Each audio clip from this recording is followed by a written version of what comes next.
les accords d'Évian ont prononcé l'amnistie de tous les crimes qui ont été commis. Mais il y a des crimes qui sont imprescriptibles, c'est-à-dire qui ne peuvent pas être effacés par des accords. Ils sont imprescriptibles. On les appelle les crimes contre l'humanité. Ces crimes-là, je les dénonce comme par exemple la destruction du village, le regroupement des populations. Ce sont des crimes imprescriptibles.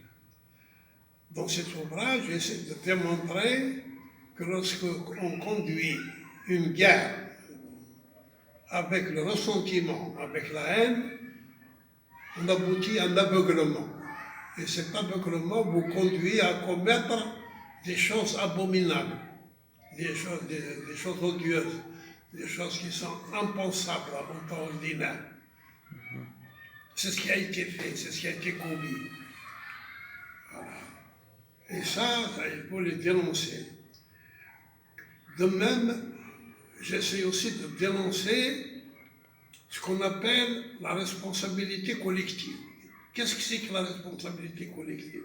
Ça n'existe pas. C'est dénoncé par tous les hommes libres, par tous les penseurs du monde. La responsabilité est individuelle, elle n'est jamais collective. C'est un concept qui a été appliqué par les Allemands, par les nazis. Les Français, pendant l'occupation allemande, pendant la Deuxième Guerre mondiale, ont souffert de l'application de ce concept, de la responsabilité collective. C'est comme ça qu'il y a eu des exécutions d'otages. Les Français l'ont appliqué contre les Algériens pendant la guerre de libération. Et c'est comme ça que le général Chérière, le général Loriot, les gouvernants de la 4e République ont donné le feu vert pour l'application de la responsabilité collective. Qu'est-ce que ça veut dire? Ça s'est traduit par des bombardements de villages, par des destructions systématiques, des incendies, la dévastation du pays. Voilà la responsabilité collective. Et ça, je dénonce cela parce que les auteurs doivent être jugés. Voilà.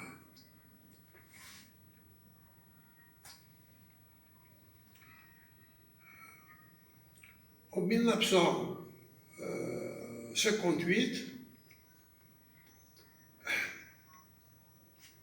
ce sont les manifestations de la société des Pieds Noirs, des ultras, qui ont amené le général de Gaulle au pouvoir. Alors, le général de Gaulle, dès son arrivée, a donné du temps, un sursis à l'armée pour pacifier, pour continuer la pacification. Cette armée a continué à arrêter, à torturer,